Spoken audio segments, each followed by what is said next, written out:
no live sessions. What type of learning mode is this?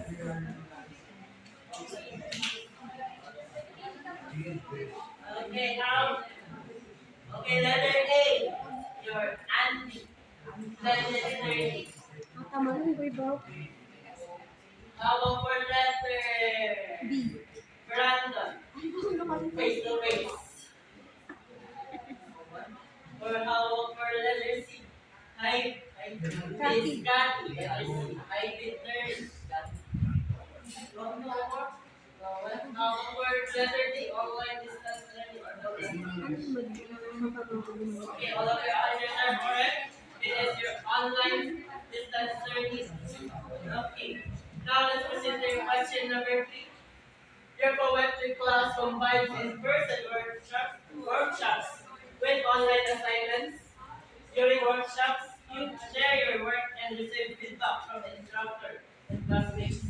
Online, participate in asynchronous discussions about different poetic styles. So, what type of learning mode is this?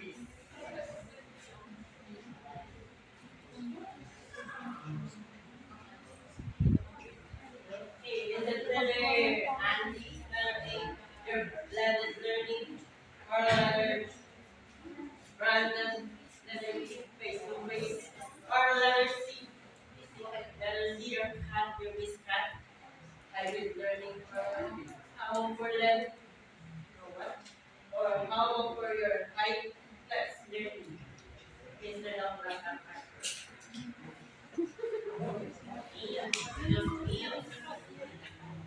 All of your, I'm sorry, all of your answers are not what I'm looking for. Second chance, and all of your answers are what I'm looking for. I repeat, letter and letter learning, letter Brandon, face to face. Miss Candy, I learning. Okay. I'm sorry. Okay.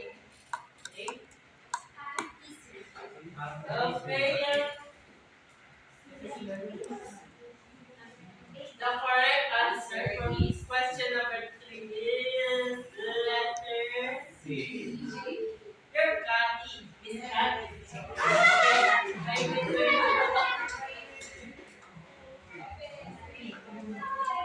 I will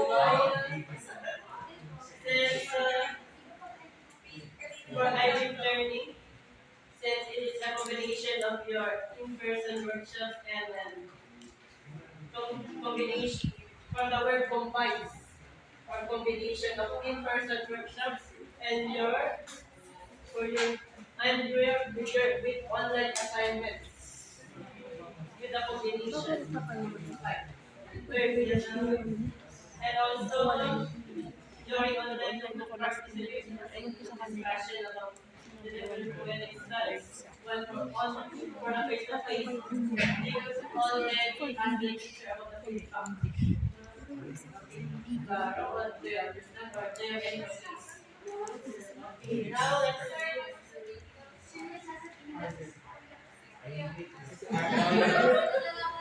is the Barbell.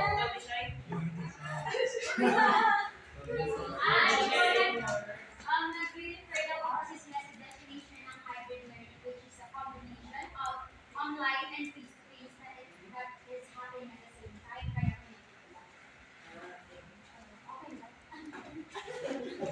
Kaya sorry, yan talaga yung that is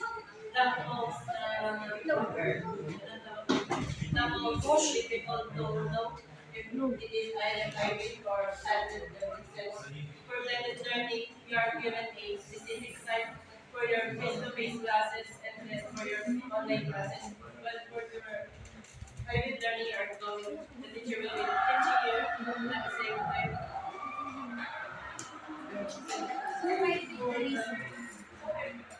Yes, it is. Your hybrid. It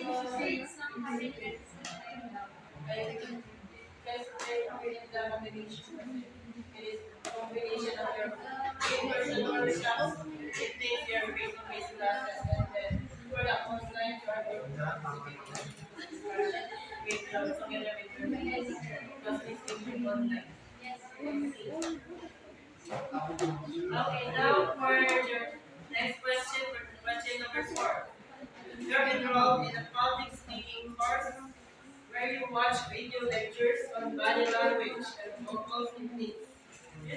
This is skills in front of the live audience.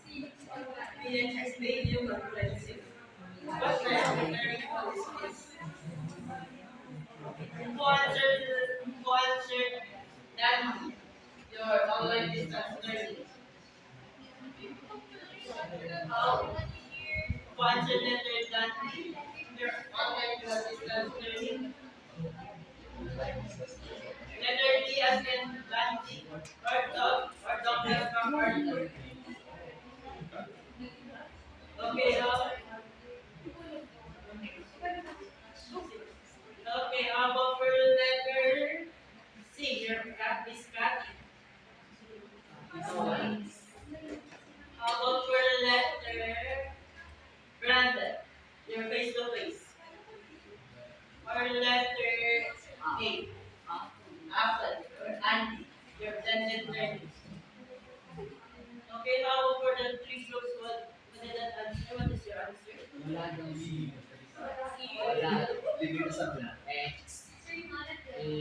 the apple. How about for the two groups? Group number 2 and then 4. What's your answer? Group number 2. Okay, all of your answers are correct. It is online distance learning.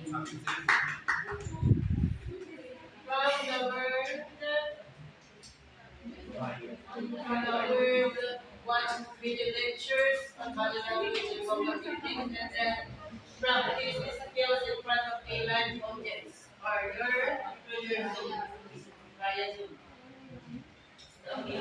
Now for the fifth question. This week, everyone. You first watch a movie online.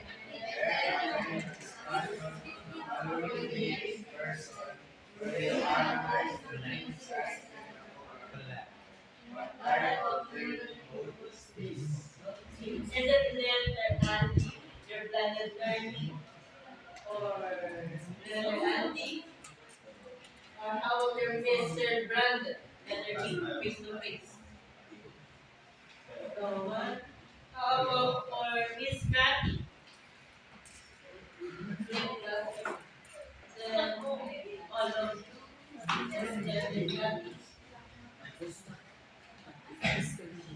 Okay, I'm sorry for your answers are not having what?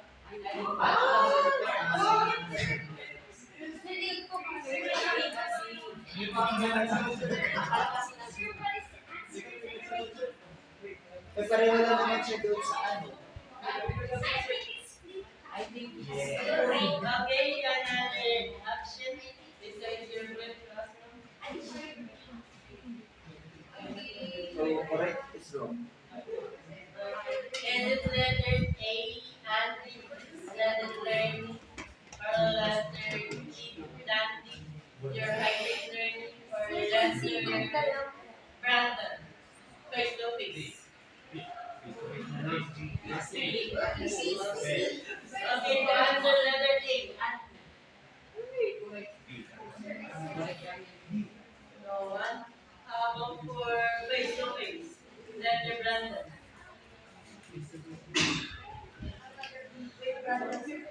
Brandon, letter E, face to face. Or how about for letter D, hybrid learning?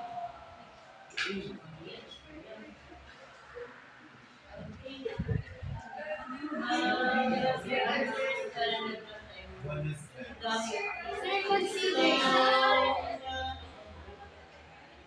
the answer is your blended learning. Please consider. But then, since all of you answered your flip classroom, where they are going to send the materials.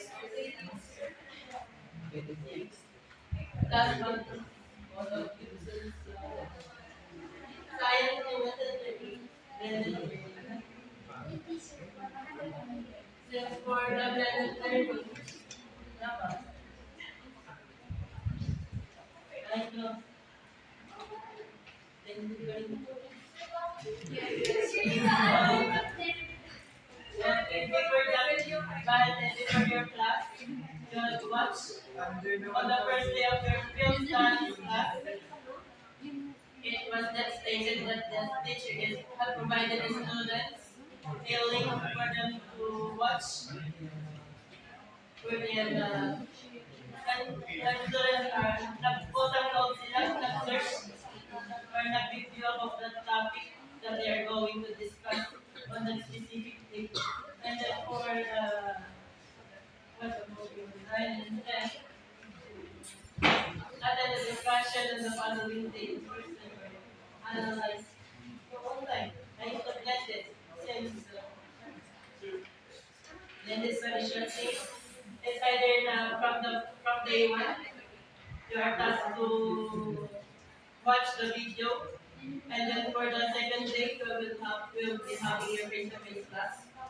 So it is your plan. Since for your notification. Sir, ano po, naninig po kasi kami, parang kapag sir, I asked them split classroom hybrid and I advise is 110. And nagsasabay-sabay po kasi sinaset which is ang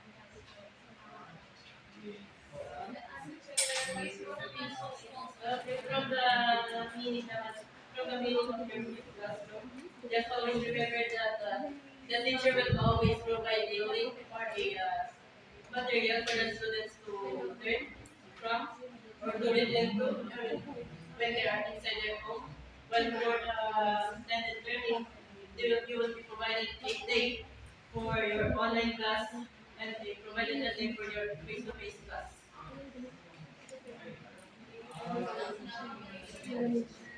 Any other questions or any clarifications before we proceed to your question number 6? Next, sir. Okay, now let's proceed to the sixth question. Okay, you're taking grammar course where you complete on a treated course of assessment, but also attend weekly in-person sessions, ask questions, and participate in group activities.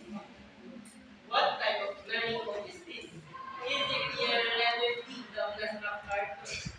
Or letter A? Is your answer? Is your answer? Douglas MacArthur. Kasi Douglas din yung okay, how about for letter Cat? For this face-to-face. Okay, how about for letter B? Brandon? Flip classroom. Okay. How about for letter and your hybrid journey? Okay. I'm sorry, group number 6 and 8. Your answers are the but for the following groups, your answers are correct and it's your blended learning.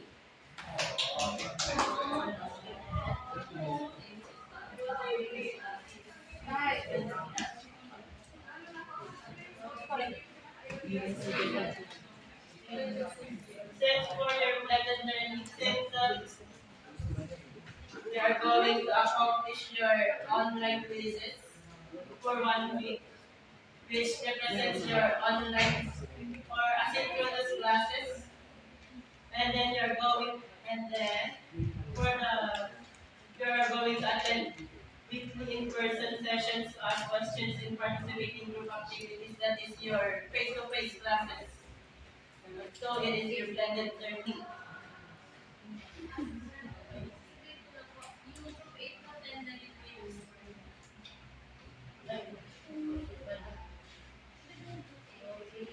What, do you have any questions or any clarifications?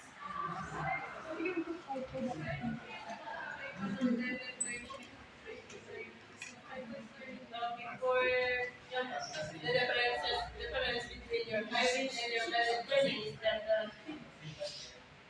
for your hybrid learning, it is happening at the same time. When for your blended learning, you will be provided a day, a specific day for your online class or for your face-to-face class. Just like what we are doing right now. wherein you are having your face-to-face classes during your Monday, Wednesday, Thursday, Monday, Tuesday, Wednesday, and Thursday, but for your online classes, you'll be having including your Friday and Saturday class. Do you have any other clarifications or questions before we proceed? Okay, no more. Then let's proceed to your question number 7.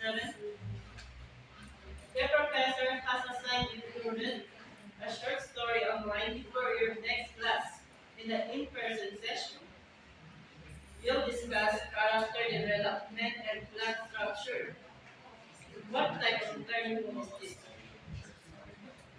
Is it your letter, Douglas MacArthur, your hybrid learning? How about your Kati, flip classroom? Okay, all of your answers are correct. It is your Kati, your flip classroom. Okay, now let's proceed to your 8th question.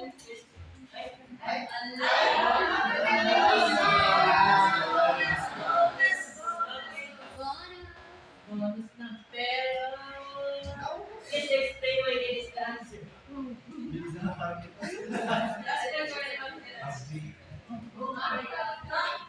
Yes, provide your explanation for you to have your last points instead of a bonus.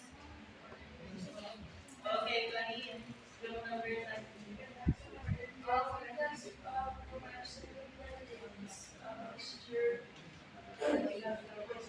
It's a mixture between face-to-face and online learning. So, for your role in in-person workshop, and then you share your draft with your fellow classmates. But then you revise that and you get to be your goal and learning.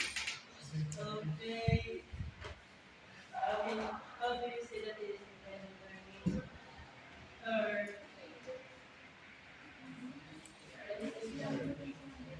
okay, Mr.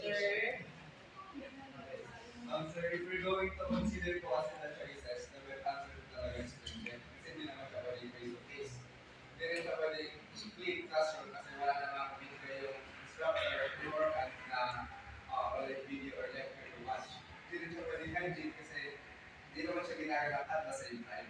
So, letter D po talaga.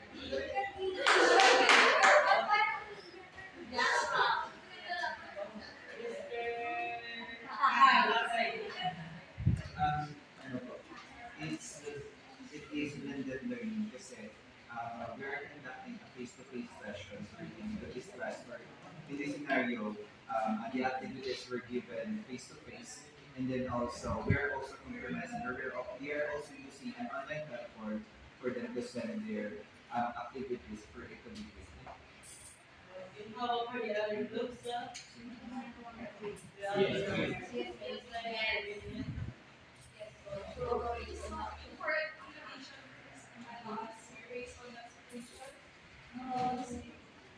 It was, ano,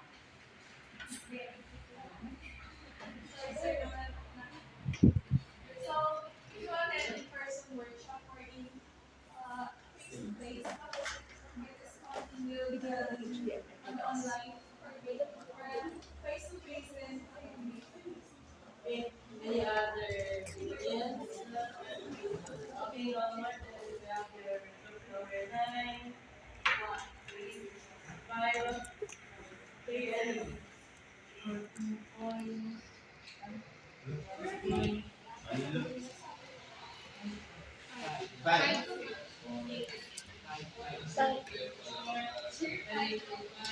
Goodbye.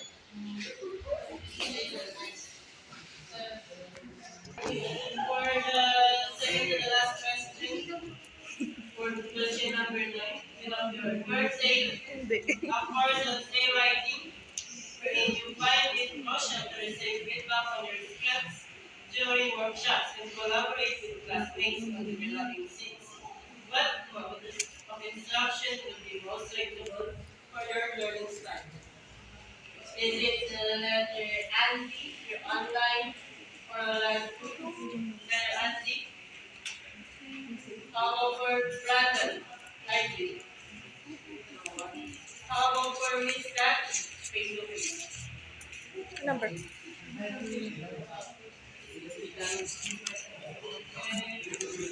How about for all of you answered letter C? Kathy? All of your answers are correct. It is face to face.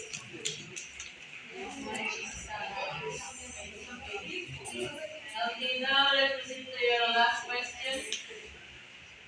When you are taking a creative writing course where you can choose to attend lectures in person, participate in live online sessions, or watch recordings at your own pace. You can also submit work electronically for feedback. What type of learning mode is this? Is this letter Andy? Is it letter Andy face to face? Or how about for Brandon? Hybrid learning. Or how about okay, what? Okay.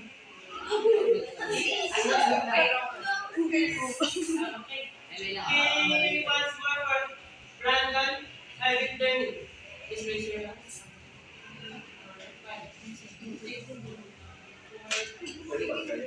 Okay, how about for Kathy? Hybrid learning. One, two, I'm sorry.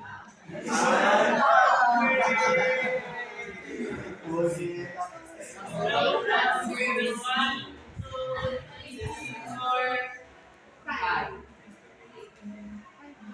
11 and Uy, letter C. Dapat yun, letter C.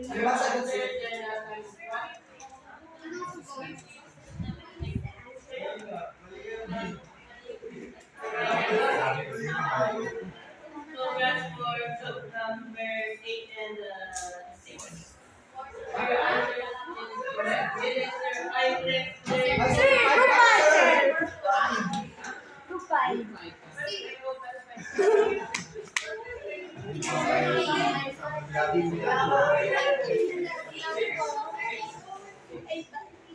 Sino ba yung sumagot?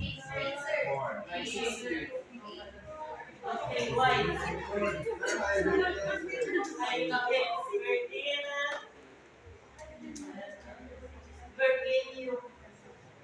Virginia, you have the choices. Virginia are going to, if you would like to attend lectures in person, or participate in live online sessions, or you are going to watch recordings at your own pace, or asynchronous.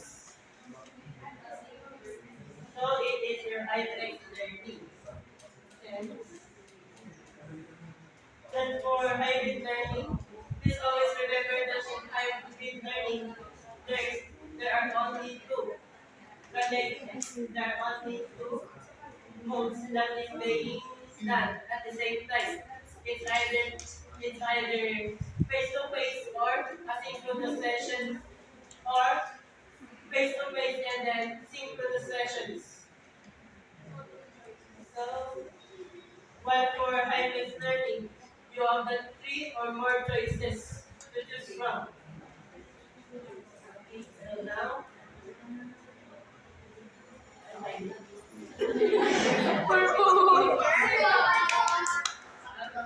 so now for your final activity. This scenario, don't worry.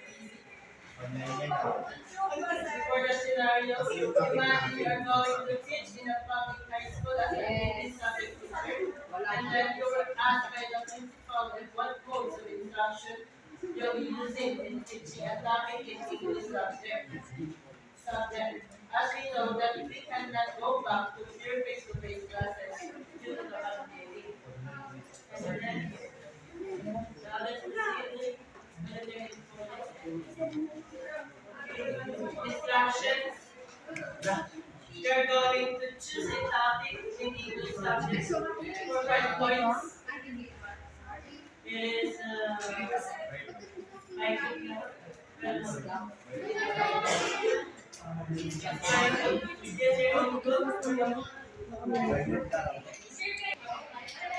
Next is you'll be needing to write two sentences. Which mode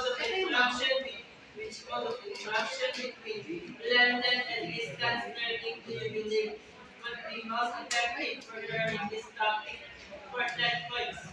And then you're going to justify your answer in 5 sentences by explaining how this mode will help for 10 points. And lastly, we're going to briefly outline in 2 to 3 sentences on how this mode could be implemented in the course to achieve the learning objectives for 10 points, with a total of 35 points. Next, it's either Next year.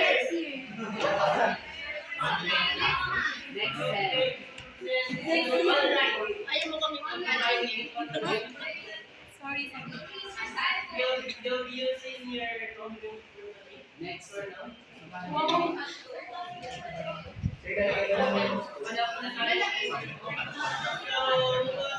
you'll be sending your assignment through my email Ilalabas ang Gmail.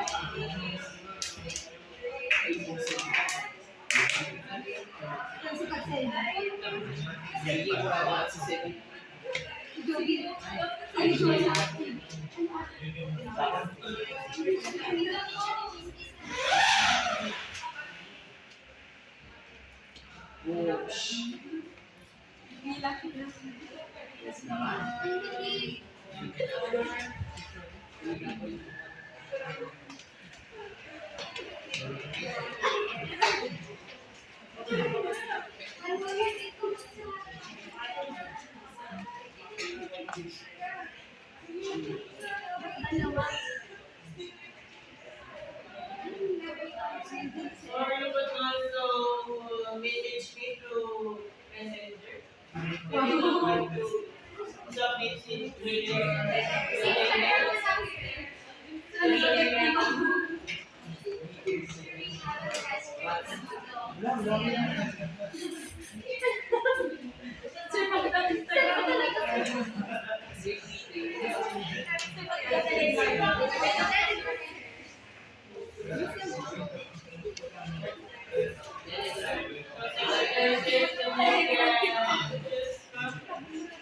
to submit your assignment.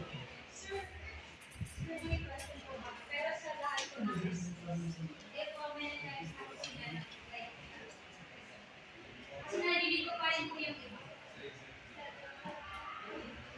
We have our exit tickets for sa FPK. So, tatanong po na namin kung kailan po yung exam. So, meron pa siguro si Ma'am Clarissa, magturo pa siya dito. Ako yung una, diba? Tapos, mag-C, copy siya, and then C, supervisor.